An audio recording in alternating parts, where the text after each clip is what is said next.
Good afternoon, elementary school families. I'm Gary Callahan, Superintendent, and with me is Jason Sutter, the Director of Educational Services in Petaluma City Schools. Today's update will be focused on the reopening of school for our two year-round sites, Mary Collins at Cherry Valley and Penngrove Elementary School. Both these schools have a scheduled first day of instruction on Thursday, July 16th. Based on a number of factors, we determined that we'll be starting school in the full distance learning model. In a moment, the specifics of this model will be described in detail by Jason. We anticipate that at some point in the future, we will be transitioning our students back to classroom-based instruction. We call this our hybrid model, and we'll be discussing the hybrid model in great detail in our next video.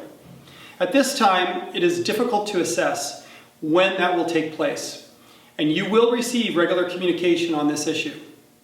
Teams of teachers and administrators have been working through the summer to develop out the specifics of distance learning and our ultimate move to hybrid instruction. Much of what we've learned was gathered from feedback provided by you, as well as a collective team of professional educators. We believe that the program we've developed meets the high standards of rigor we have set for ourselves and our students. Now, Jason is going to talk a little bit more about the distance learning platform that all students at Mary Collins at Cherry Valley and Penngrove Elementary School will be entering into on July 16th. Thanks, Gary. I appreciate this opportunity to talk directly to our families about the steps we are taking as a district to make sure that we're ready for the start of school.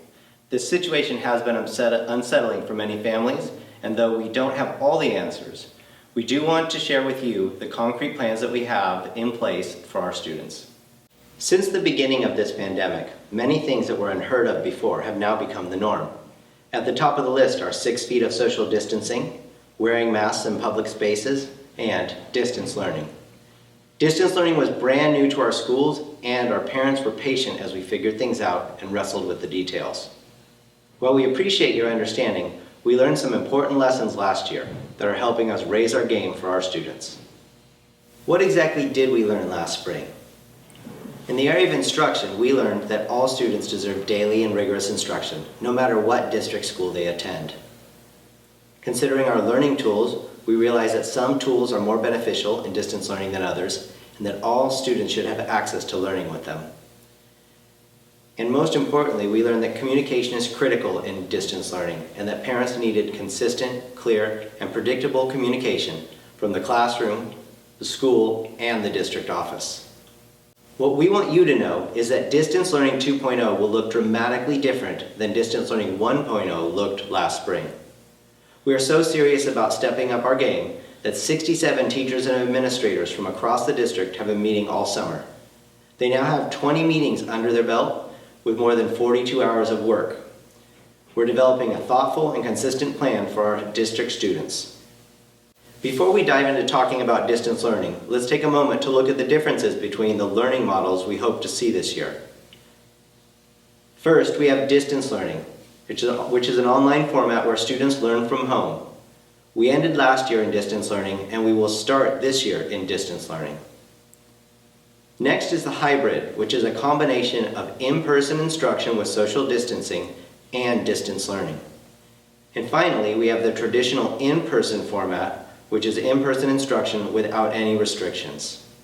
We hope this year to progress from distance learning into hybrid instruction and eventually to traditional in-person instruction. So what will Distance Learning 2.0 look like this year? The first big change you will see is in the area of instruction.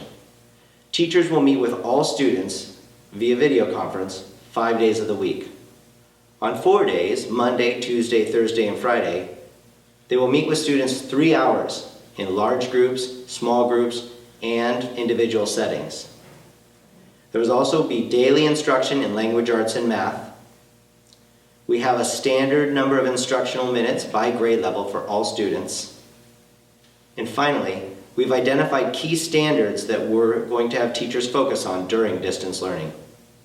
Another change you'll see this fall is that we've unified the learning tools that we use in our classrooms. And we do this to provide predictability for our students. So all students will use the same district-adopted video conference tool. Students in the younger grades will all use the Seesaw learning platform for their classes.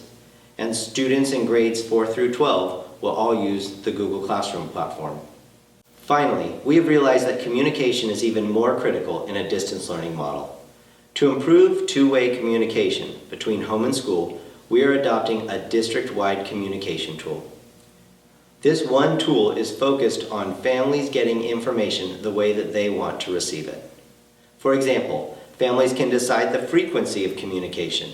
Do they want messages immediately or in a daily digest at the end of the day?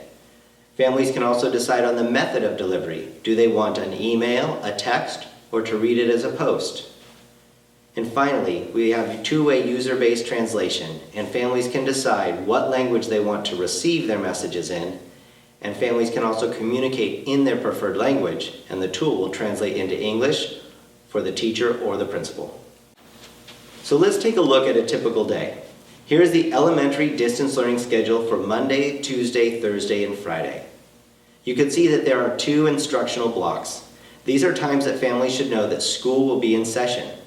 Instruction is flexible, and teachers can use this time to meet with the whole group, in small groups, or with individual students to meet the needs of the class.